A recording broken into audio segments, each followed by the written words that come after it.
এখানে 16টা হাঁসের ডিম নেওয়া আছে, এর মধ্যে কিন্তু 2টো করে কুসুম আছে। মাঝে মধ্যে এনে খাই আমরা। তো যাই হোক, আজকে রোববার, আজকে দেখো সবাই মাংস খাচ্ছে, আমরা হাঁসের ডবল কুসুমের ডিম খাচ্ছি। এই যে সিদ্ধ করে ছুলে নিয়েছি। এদিকে দেখো আলু ভাজা হয়ে গেছে। হাঁসের এই ডবল কুসুমের ডিম কিন্তু ভীষণ ভালো লাগে খেতে। তো যাই হোক, আলুও ভেজে। আর দেখো একটা মশলা করে নিয়েছি। মাংস করতে যা যা মশলা লাগে সমস্ত মশলা কিন্তু ডিমে লাগে। আদা, রসুন, পেঁয়াজ, 2টো টমেটো আছে, আর এখানে প্রায় 5-6টারও বেশি পেঁয়াজ আছে। মানে বড় জারে করে করেছি। দেখো এখানে 16টা ডিম আছে, তার জন্য কিন্তু অনেকটা মশলা লাগবে। এর মধ্যে গোটা জিরে, ধনে সমস্ত কিছু দিয়ে, লঙ্কা, রসুন সমস্ত দিয়ে একসাথে একটা পেস্ট করে নিয়েছি। মশলাটা তোমাদের আলাদা আলাদা দেখালাম না, একসাথে পেস্ট করার পরেই দেখালাম। এবার এর মধ্যে নুন, হলুদ মাখিয়ে এগুলোকে এবার ভেজে নেব, তারপর তোমাদের আবার দেখাচ্ছি। এগুলো সব দেখো নুন হলুদ মাখা হয়ে গেছে, আর এই যে ভাজার জন্য বসিয়ে দিয়েছি। এবার একটু লাল লাল করে ডিমগুলোকে ভেজে নেব।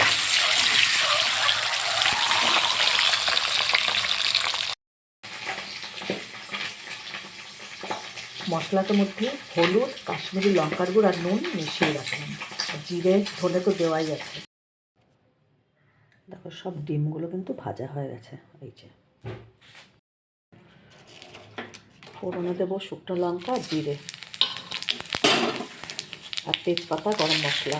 ভালো করে ফোড়নটা ভাজা ভাজা করে দেবো। ফোড়নটা দেখো ভালো মতন হয়ে যাচ্ছে। এবার মশলাটার মধ্যে ঢেলে দেবো।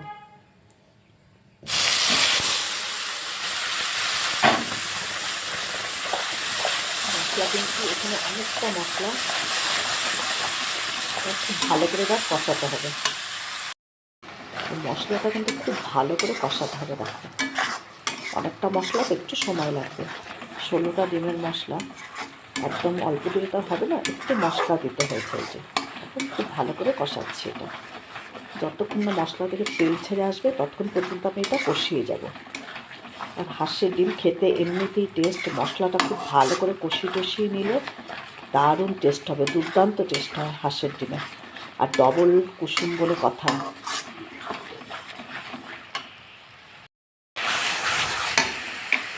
ওপর থেকে একটু সামান্য একটু চিনি দিয়ে দিলাম, তোমরা ইচ্ছে করলে চিনি দিলেও পারো, না দিলেও চলে। আমি একটু দিলাম। চিনিটা দিলে হয় কি, সমস্ত কিছু মশলার মধ্যে চিনিটা দিলে একটু স্বাদের ব্যালেন্সটা ঠিকঠাক থাকে, তার জন্য একটু চিনি দেওয়া হয়। দেখো মশলা থেকে তেলটা কেমন ছেড়ে আসছে। দেখো মশলা কিন্তু খুব ভালো করে কষা হয়ে গেছে। এর মধ্যে এখন আমি আলুগুলো ঢেলে দিচ্ছি। এবার আলুটা দিয়ে আবার কিন্তু খুব ভালো করে কষিয়ে নেব।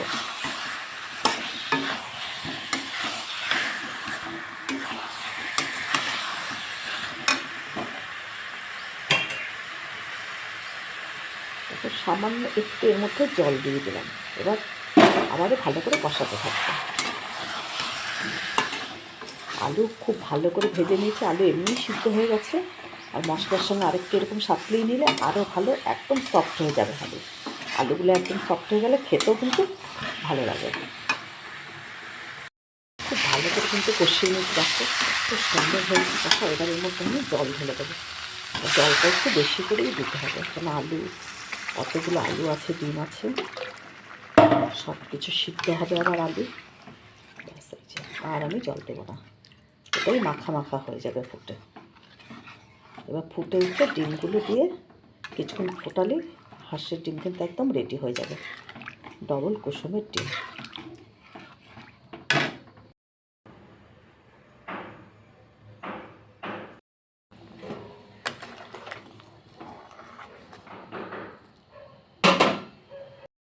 ঝোলটা দেখো ফুটে উঠেছে, এখন আমি ডিমগুলো দিয়ে দেবো। দেখো ডিমের ঝোল খুব ভালোভাবে ফুটে গেছে। এবার আমি সব ডিমগুলোর মধ্যে দিয়ে দিচ্ছি।